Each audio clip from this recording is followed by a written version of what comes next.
En mis largos años de cristiano, toda mi vida prácticamente desde niño, este es el primer domingo en toda mi vida, yo creo que en la vida de muchos de ustedes, en que estamos en la casa, mi esposa y yo. No estamos en la congregación con cientos de hermanos alabando al Señor. Todos sabemos por qué. Estamos aquí por causa de la pandemia. Pero Jesucristo sigue siendo el mismo ayer, hoy y por los siglos. Así que le doy una cariñosa bienvenida a esta conexión en internet con todos los hermanos de la Iglesia de Cristo Nueva Esperanza. Pero también sabemos que hay cientos de otras iglesias que están también conectados, alabando al Señor en sus hogares, y el Señor debe estar muy contento en el trono de su gloria, recibiendo la alabanza que se eleva desde nuestros hogares a su santo nombre. Así que bienvenido para adorar al Señor el día de hoy. Les sugiero entonces que entre en un espíritu de adoración, de alegría, porque Jesucristo ha resucitado y hoy estamos celebrando en forma especial, lo hacemos todos los domingos, pero hoy en forma especial estamos celebrando el día en que Él se levantó de la tumba con poder y gran gloria. Le pido que al final de este corto culto que vamos a tener, prepare los elementos de la cena. Le sugiero que en una copita ponga vino o jugo de uva. Yo sé que algunos de ustedes no toman vino en sus casas y les es difícil buscar una botella de vino, entonces tampoco creo que sea muy común tener jugo de uva. Yo tengo aquí uva, así que si usted tiene uva en la casa, tome un par de gajos de uva y cuando vamos a participar de la cena del Señor, recuerde al Señor su sangre que vertió simbolizada en el jugo de uva. También me di cuenta por causa del encierro que estamos, la cuarentena obligada aquí en mi comuna, nosotros necesitamos pedir un permiso para ir a comprar, pero se me fue el tiempo, no pedí el permiso y no tengo pan sin levadura. Quizás usted tampoco, no importa, el pan que sea, pan de molde, marraqueta o ayuya o una galleta, apártela y téngala lista para ustedes, los que están con usted ahí, un ratito más al final participemos de la comunión. Comienzo leyendo este hermoso pasaje de Juan 20. El primer día de la semana, muy temprano, cuando todavía estaba oscuro, María Magdalena va al sepulcro y observa que la piedra está retirada del sepulcro. Llega corriendo a donde estaban Simón Pedro y el otro discípulo, el que era muy amigo de Jesús, y les dice: se han llevado del sepulcro al Señor y no sabemos dónde lo han puesto. Salió Pedro con el otro discípulo y se dirigieron al sepulcro. Corrían los dos juntos, pero el otro discípulo corría más que Pedro y llegó primero al sepulcro. Inclinándose, vio las sábanas en el suelo, pero no entró. Después llegó Simón Pedro, que le seguía, y entró en el sepulcro. Observó los lienzos en el suelo y el sudario que le había envuelto la cabeza, no en el suelo con los lienzos, sino enrollado en lugar aparte. Entonces entró el otro discípulo, el que había llegado primero al sepulcro, vio y creyó. Todavía no habían entendido que según la Escritura, Él debía resucitar de entre los muertos. Los discípulos se volvieron a casa. María estaba afuera llorando junto al sepulcro. Mientras lloraba, se inclinó hacia el sepulcro y ve dos ángeles vestidos de blanco, sentados, uno a la cabecera y otro a los pies del lugar donde había estado el cadáver de Jesús. Le dicen: mujer, ¿por qué lloras? María responde: porque se han llevado a mi Señor y no sé dónde lo han puesto. Al decir esto, se dio media vuelta y ve a Jesús de pie, pero no lo reconoció. Jesús le dice: mujer, ¿por qué lloras? ¿A quién buscas? Ella, creyendo que era el jardinero, le dice: Señor, si tú te lo has llevado, dime dónde lo has puesto y yo iré a buscarlo. Jesús le dice, María. Ella se vuelve y le dice en hebreo, Rabuni, que significa maestro. Le dice Jesús, déjame, que todavía no he subido al Padre. Ve a decirle a mis hermanos, subo a mi Padre, el Padre de ustedes, a mi Dios, el Dios de ustedes. María Magdalena fue a anunciar a los discípulos, he visto al Señor y me ha dicho esto. Señor, gracias por la vida. Gracias por tu triunfo sobre la muerte. Gracias por derrotar a Satanás. Y gracias por limpiarnos de todo pecado y derrotar en tu cuerpo el pecado y la muerte. Este domingo especial es lo que celebramos. Recibe la alabanza, el honor, el agradecimiento y la alegría con la cual estamos ahora conectados para alabar y bendecir tu sagrado nombre. Te alabamos y bendecimos en el nombre de Jesús. Así que ahora les invito a cantar por lo menos una canción con Carlos Soto, que la va a dirigir, esa preciosa canción que nos aprendimos hace poquito tiempo. Dele con todo y alabemos al Señor.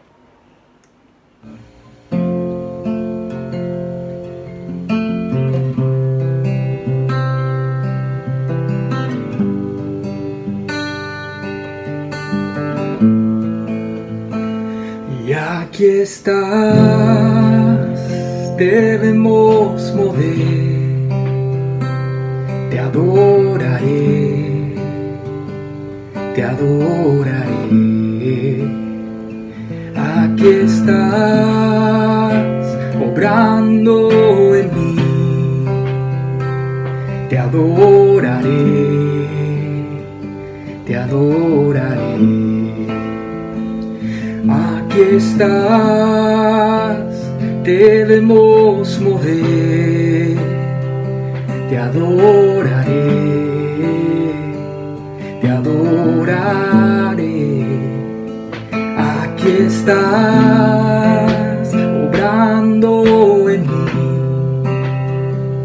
te adoraré, te adoraré. Milagros, abres caminos, cumples promesas, luz en tinieblas, mi Dios, así eres tú. Milagroso, abres caminos, cumples promesas, luz en tinieblas, mi Dios, así eres tú. Aquí estás, sanando mi corazón, te adoraré, te adoraré. Aquí estás, tocando mi corazón, te adoraré, te adoraré. Milagros, abres caminos, cumples promesas, luz en tinieblas, mi Dios, así eres tú. Milagros, abres caminos, cumples promesas, luz en tinieblas, mi Dios, así eres tú. Milagroso, abres camino, cumples promesas, luz en tinieblas, mi Dios, así eres tú. Milagroso, abres camino, cumples promesas, luz en tinieblas, mi Dios, así eres tú, así eres tú. Así eres tú, así eres tú, así eres tú, así eres tú, así eres tú, así eres tú, así eres tú. Aunque no pueda ver, estás sobrando. Aunque no pueda ver, estás sobrando. Siempre estás sobrando. Siempre estás sobrando. Aunque no pueda ver, estás sobrando. Aunque no pueda ver, estás sobrando. Siempre estás sobrando. Siempre estás sobrando. Aunque no pueda ver, estás sobrando. Aunque no pueda ver, estás sobrando. Siempre estás sobrando. Siempre estás sobrando, Señor. Aunque no pueda ver, siempre estarás sobrando. Siempre estás sobrando. Siempre estás milagroso. Abres camino, cumples promesas, luz en tinieblas, mi Dios, así eres tú. Milagroso, abres caminos, cumples promesas, luz en tinieblas, mi Dios, así eres tú, así eres tú. Eres digno de alabar, así eres, Señor, milagroso en todo. Oh, así eres, Señor, lo eres, así eres tú.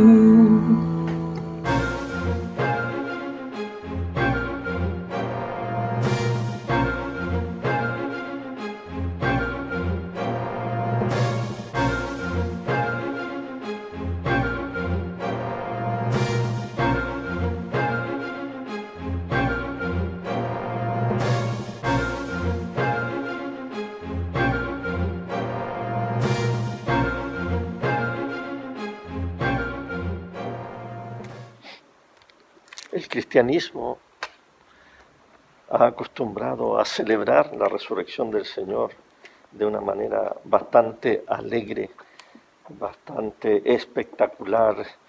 Organizamos cultos matutinos o cultos en la mañana, donde con mucha alegría celebramos la resurrección del Señor. Este año 2020 no nos ha tocado así. Es la madrugada, es la mañana. Y las iglesias no se van a juntar, no vamos a celebrar como lo hemos hecho por siglos, sino que lo haremos de una manera diferente. Ustedes pueden ver en sus ciudades lo tranquilo que está todo, de la manera que hemos tenido que resguardarnos a causa de la pandemia. Así que las circunstancias son un poco similares en el sentido de la restricción. Y eso me hace recordar lo que pasó ese domingo por la mañana. ¿Qué les aconteció a los apóstoles, a los seguidores de Jesús? Estaban escondidos, no podían salir. No querían salir, tenían miedo de salir. Como yo en esta mañana en que acaba de terminar el toque de queda, pero aún así estamos en restricción. Yo estaría transgrediendo las leyes porque se supone que tengo que tener un permiso para estar aquí afuera. No tengo perro para pasear, no voy a comprar mercadería, no voy al médico, no estoy haciendo nada que tenga que ver con asuntos esenciales. Pero voy a aprovechar de traerle la palabra del Señor, la buena noticia. Los apóstoles tenían miedo. Los apóstoles estaban escondidos esa mañana. No tenían ganas de salir, tenían miedo de salir, de enfrentarse a las autoridades. Y el relato del Evangelio nos dice que esa mañana fueron las mujeres las que salieron temprano. Quizás con un poco de miedo, lo mismo que los apóstoles, pero ellas se atrevieron a salir temprano, antes de que amaneciera.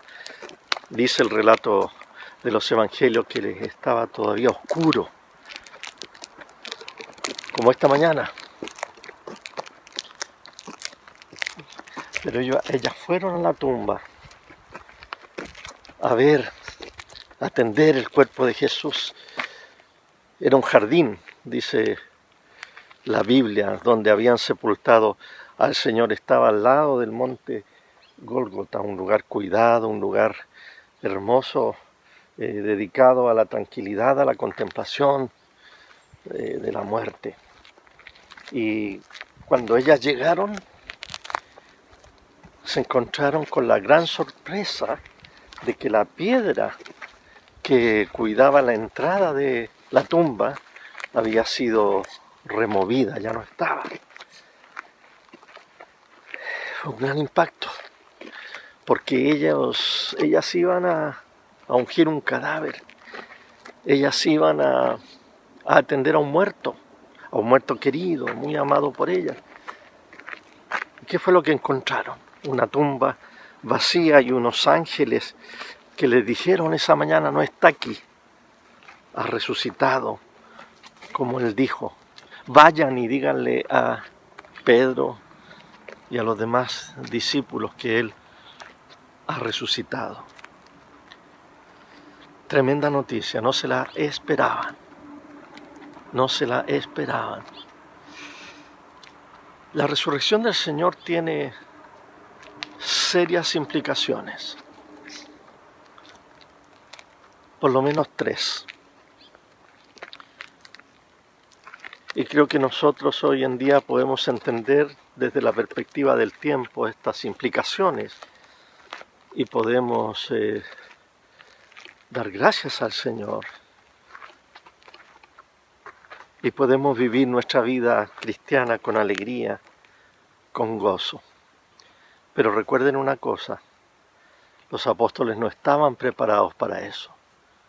No estaban preparados, tenían miedo, estaban escondidos, estaban en cuarentena, estaban agobiados, estaban deprimidos, silenciosos.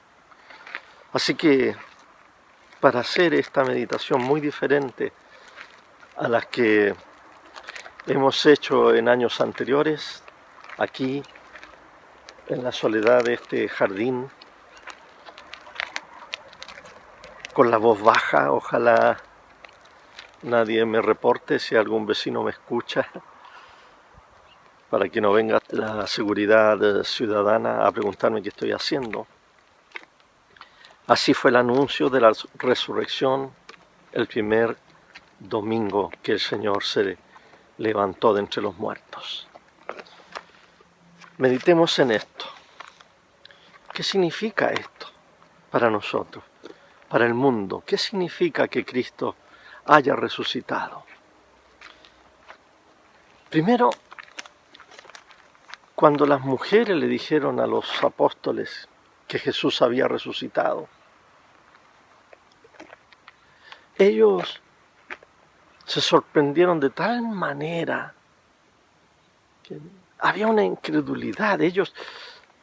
Algunos piensan que, por ejemplo, ese viernes cuando lo vieron a él en la cruz, cuando él fue crucificado, a lo mejor algunos piensan que los apóstoles dijeron: bueno, pobrecito, ¿no? Está sufriendo y es muy desagradable lo que le está pasando, pero tengamos paciencia que el domingo lo vamos a ver resucitado, lo vamos a ver vivo. No, ellos jamás pensaron eso. Ellos tenían el entendimiento entenebrecido. Ellos no pensaban que el domingo iban a ver a Jesús. Nosotros lo sabemos porque ya sabemos la historia, pero ellos no. Ellos no pensaban que lo iban a ver vivo. Estaban totalmente confundidos. Escuchen bien, estaban totalmente confundidos, no entendían qué es lo que pasaba. Dudaban incluso Tomás del testimonio de los demás. Era un caos, realmente era un caos. Porque ahora que Jesús resucitaba se les presentaba a ellos un mundo totalmente diferente, un mundo desconocido para ellos. La nueva creación. Jesús se levantaba de entre los muertos, era una nueva creación, una nueva forma de existencia prácticamente. Por eso que de ahí en adelante los apóstoles empezaron a hablar del nuevo nacimiento, la nueva creación, el hombre nuevo, la nueva criatura.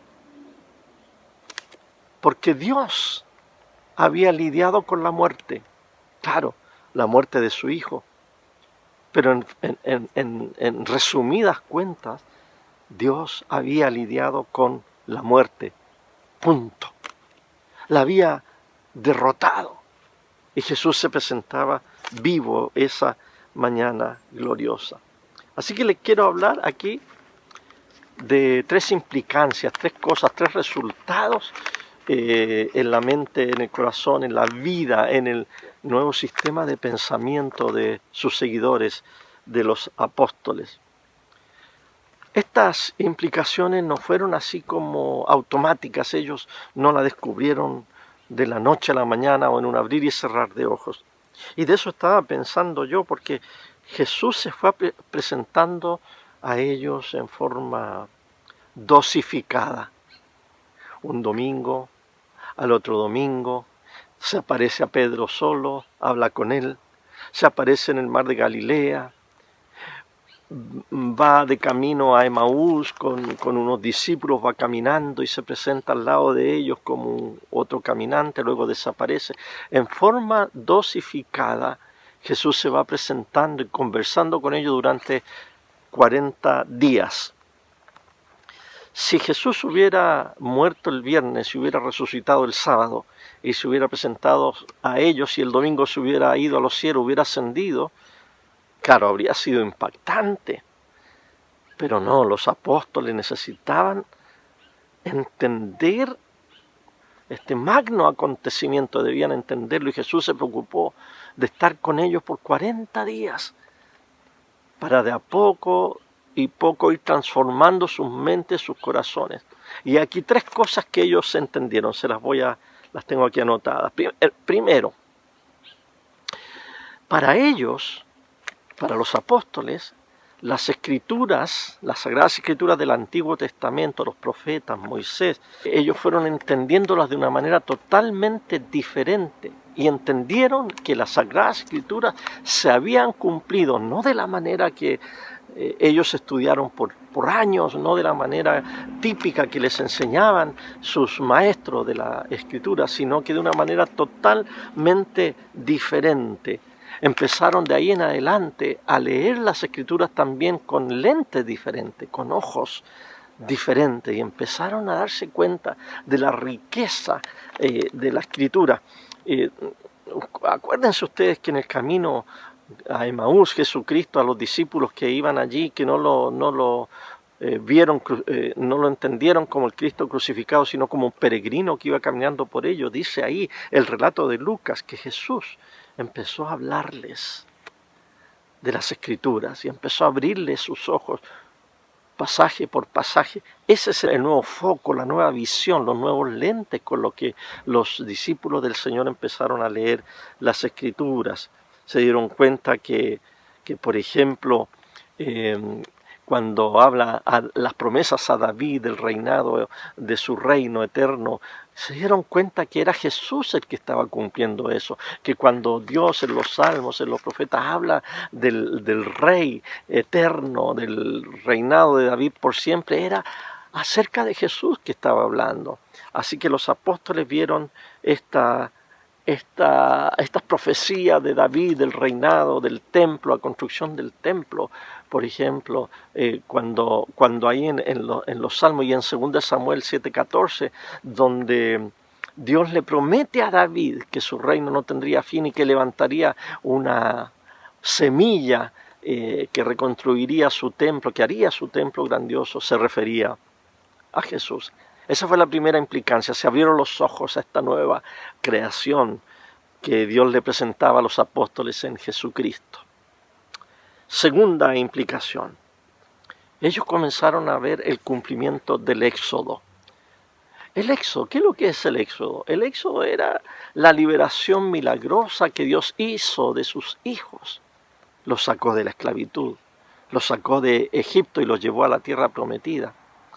Pero constantemente los judíos experimentaron la esclavitud de Babilonia, de los persas, de los griegos, de los romanos. Y ahora, con el Cristo resucitado, ellos llegaron a entender que esa liberación era mucho más profunda, era la liberación del pecado. Y por eso que Pablo habla constantemente acerca de la esclavitud del pecado. Porque ahora ya los cristianos, los discípulos, los seguidores de Jesús comenzaron a entender que Jesús había lidiado con el pecado y con la esclavitud del pecado. Así que todo lo que en el Antiguo Testamento se refería a esas promesas de la liberación. Por ejemplo, habla de que saqué a mi hijo, lo saqué de Egipto. Lo que estaba diciendo era que triunfó sobre el pecado, sacó a su pueblo en su Hijo Jesús del pecado y lo liberó. Así que eso es un mensaje tremendo, un mensaje revolucionario. De hecho, hace un par de semanas hablamos de lo que Pablo dijo ahí en 1 Corintios. Si Cristo no resucitó, estamos muertos en nuestros delitos, en nuestros pecados. Ese es el gran resultado de la resurrección de Jesús, que el pecado ha sido vencido. Y luego Pablo afirma, pero Él resucitó.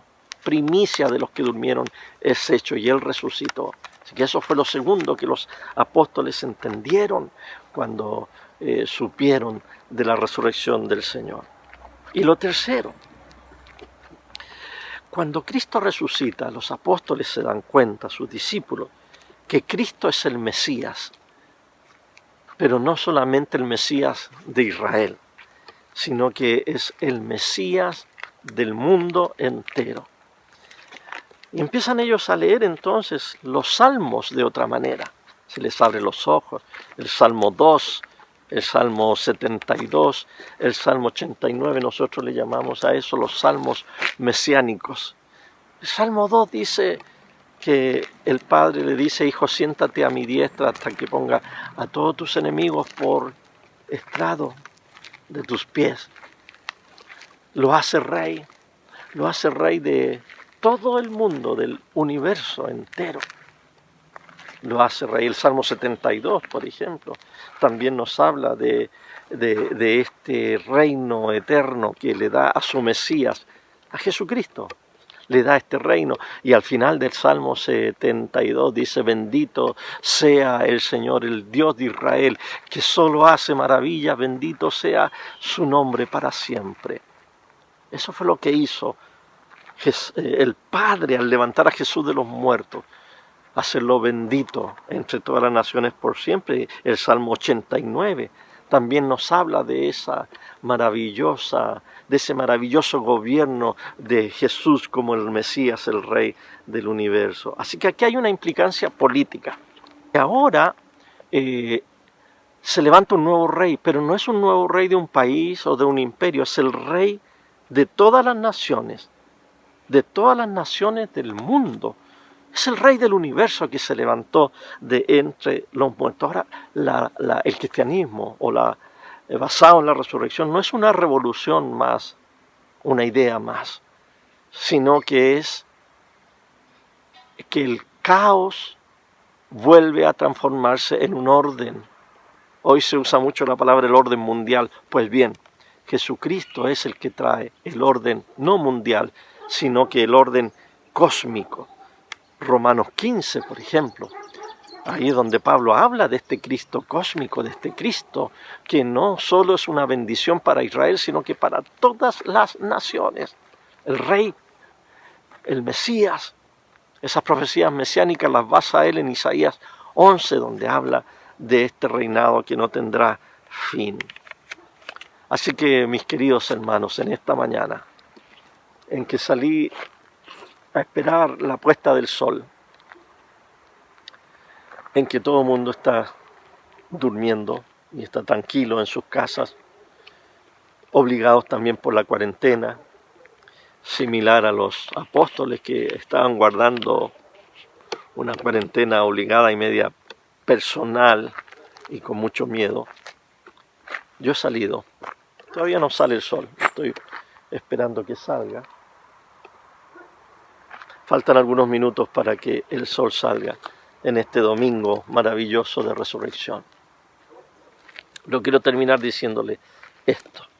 Me voy a quedar en el pensamiento de que Cristo, al resucitar, se transforma en el Señor de este mundo. Y nosotros somos su pueblo, los tiranos de este mundo. Ellos gobiernan, y gobiernan con un arma que se llama el arma del miedo, de la amenaza, el arma de la violencia, de la tortura, el arma del bullying. Ellos dicen, si tú no haces lo que yo te digo que hagas, vas a sufrir consecuencias. Pero Jesucristo, al resucitar y al entronizarse como el Rey del universo, Él usa otro poder, un poder muy diferente al poder que usan los tiranos de este mundo. El poder de Jesús va más allá de la muerte. El poder de Él vence a la muerte y nos trae un nuevo mundo, un mundo que no está basado en la violencia, en la manipulación, en el temor, sino que es el poder del amor. Cristo en la cruz venció al pecado y venció a la muerte. Y aquí estamos nosotros, 2 milenios más tarde, como el pueblo de Dios, que refleja al mundo el reino de Dios por medio de lo que somos, por medio de lo que hacemos y por medio de lo que decimos. ¿Qué decimos? Cristo ha resucitado. Me gustaría gritarlo. Pero como ese primer domingo de resurrección los apóstoles no podían gritar y no se atrevían a gritar, yo tampoco lo hago hoy. Circunstancias similares. Estamos en silencio, estamos en cuarentena. Pero quiero gritarlo a los 4 vientos.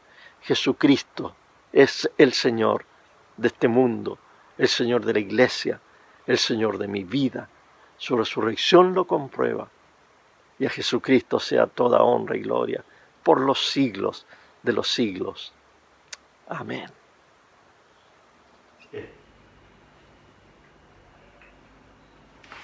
Somos el pueblo de Dios. Y como dije en el sermón, y a propósito no me pasó nada, nadie me vino a pedir papeles ni permiso.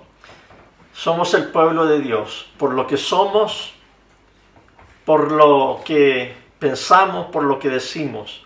¿Qué decimos? Decimos que tenemos vida y tenemos vida en abundancia. Y la razón por la cual vivimos y viviremos es porque Él vive. Porque la tumba está vacía. Porque Él triunfó sobre la muerte. Así que le voy a invitar ahora para preparar su corazón y poder participar de la comunión de la Santa Cena.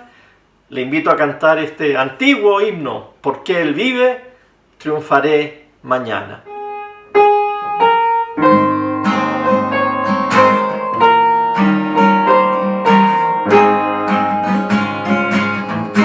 Dios nos envió a su Hijo Cristo, Él es salud. Paz y perdón,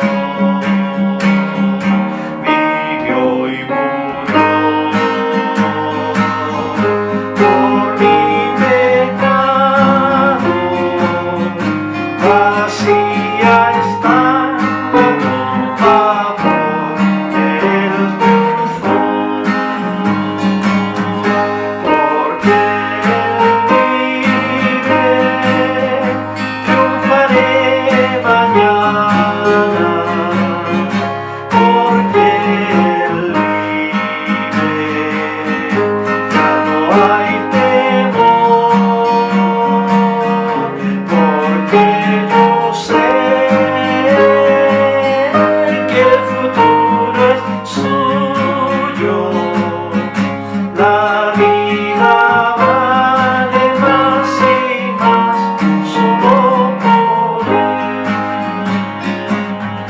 Yo sé que un día el río cruzaré con el dolor, batallaré y al ver la vida triunfando invicta, veré gloriosas luces y veré al Rey,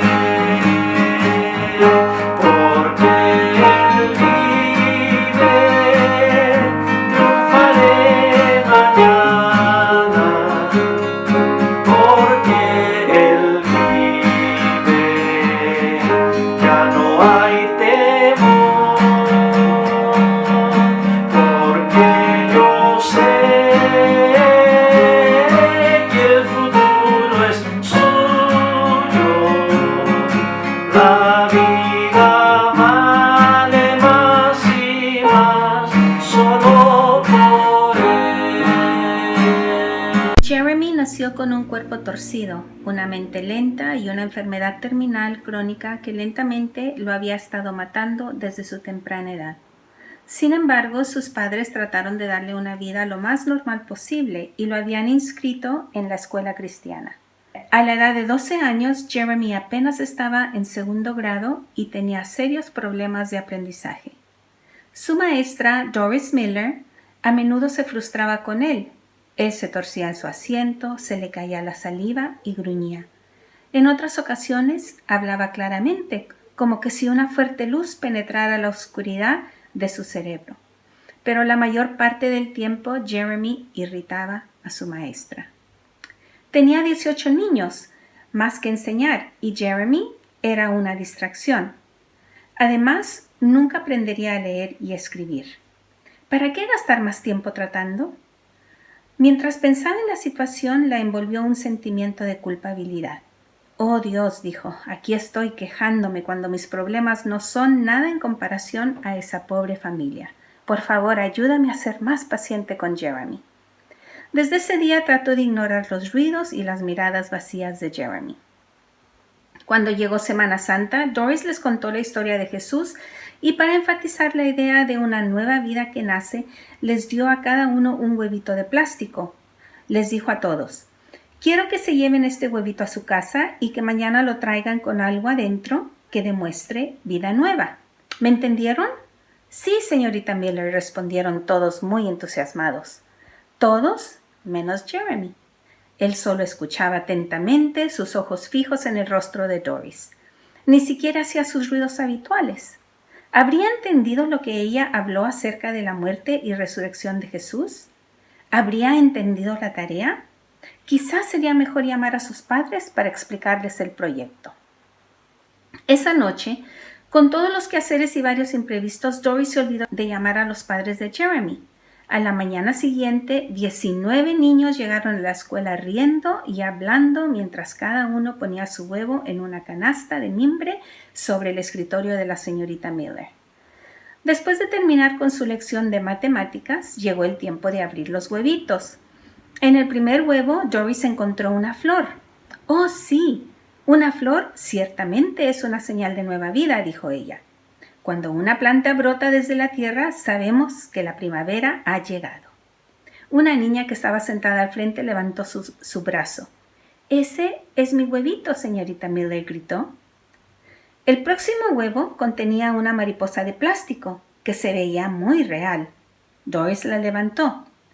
Todos sabemos que una oruga se convierte en una hermosa mariposa. Sí, esto es vida nueva también.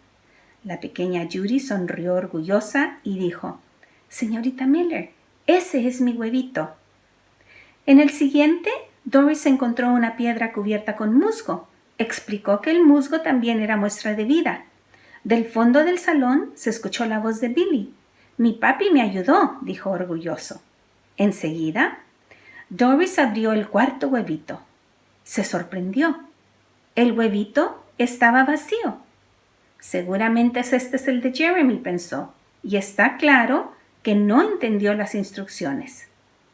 Si tan solo no se me hubiera olvidado llamar a sus padres.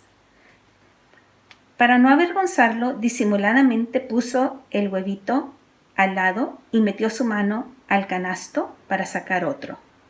De pronto, Jeremy habló. «Señorita Miller, ¿no vas a hablar de mi huevito?» Un poco impaciente, Doris le contestó.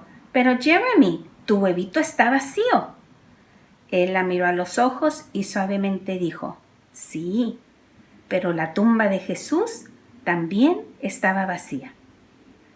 El tiempo se detuvo. Cuando pudo hablar nuevamente, Doris le preguntó, «¿Tú sabes por qué la tumba de Jesús estaba vacía?» «Oh, sí», exclamó Jeremy. «A Jesús lo mataron y lo pusieron allí. Luego su padre lo resucitó». Sonó la campana para el recreo. Mientras los niños corrían contentos hacia afuera, Doris lloró. El frío de su alma se derritió completamente.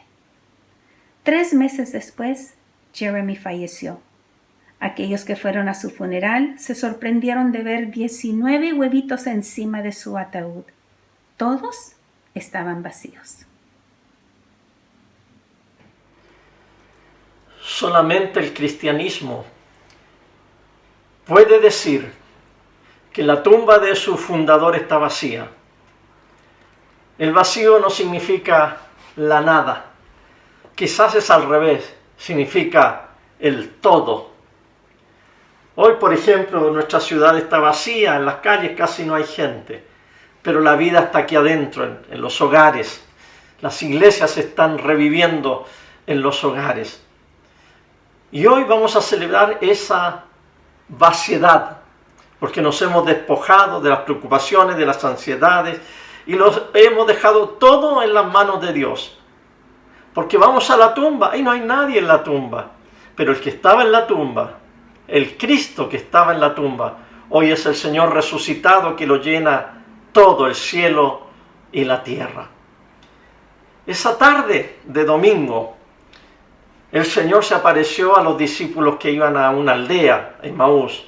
Se hizo pasar por un caminante, no lo reconocieron. Obviamente no estaban preparados para reconocer a Cristo resucitado. Hizo como que pasaba de largo, pero ellos lo invitaron a quedarse, a comer con ellos, y cuando estaban sentados a la mesa, le pidieron que él hiciera la oración por los alimentos. Y cuando él hizo la oración por los alimentos, se le abrieron los ojos a ellos y reconocieron al Señor, y de inmediato el Señor desapareció de su vista. Desde ese día en adelante, el Señor ha estado presente cada vez que partimos el pan y cada vez que tomamos del jugo de la vid. Él se hace presente. Y si Él se desapareció, quedó en la mesa el pan, quedó en la mesa el cáliz. Y hoy, 2000 años más tarde, en nuestras mesas tenemos pan y en nuestras mesas tenemos jugo de uva, tenemos vino para recordar la muerte y el sacrificio de nuestro Señor Jesucristo. Nuestro Señor Jesucristo, la noche en que fue entregado, tomó en sus manos el pan, lo bendijo, lo partió y se lo dio a sus discípulos diciendo: coman todos de él, esto es mi cuerpo que por ustedes es entregado, hagan esto en memoria de mí. Comamos del pan.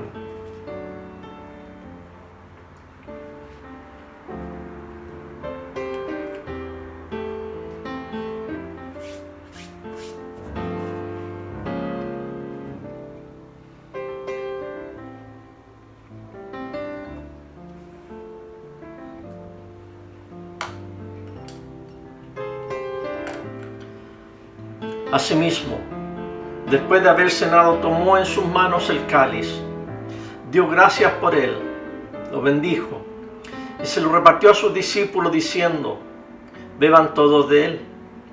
Esta es la sangre del nuevo pacto que por ustedes se derrama. Hagan esto en memoria de mí.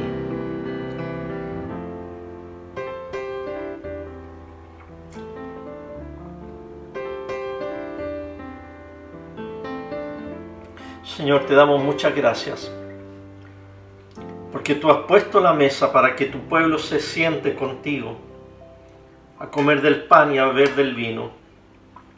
Y gracias por hacerte presente de una manera misteriosa a través del pan y del vino, el cuerpo y la sangre tuya. La recibimos, nos alimentamos de ella y proclamamos el misterio de nuestra fe. Cristo ha muerto, Cristo ha resucitado, Cristo ha de volver. Y con esa nueva vida de la nueva creación, renovamos nuestros votos de fidelidad a ti, Padre, Hijo y Espíritu Santo, y vamos al mundo como misioneros de este evangelio poderoso, esta nueva noticia de que la muerte ha sido vencida y el pecado ha sido erradicado y Cristo está sentado en su trono de majestad. A Él que vive por los siglos de los siglos, sea la honra, la gloria y la alabanza. Amén. Hermanos, vamos a servir al Señor.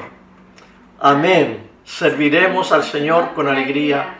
Aleluya. Que tengan una buena semana, que puedan vivir en paz, en tranquilidad, sean sal de la tierra, sean luz del mundo. Y nos volvemos a juntar jueves, viernes, sábado y domingo de la semana que viene para orar juntos la oración vespertina y el lunes, martes y miércoles en los grupos virtuales a través de Zoom. Bendiciones, que tengan una linda semana.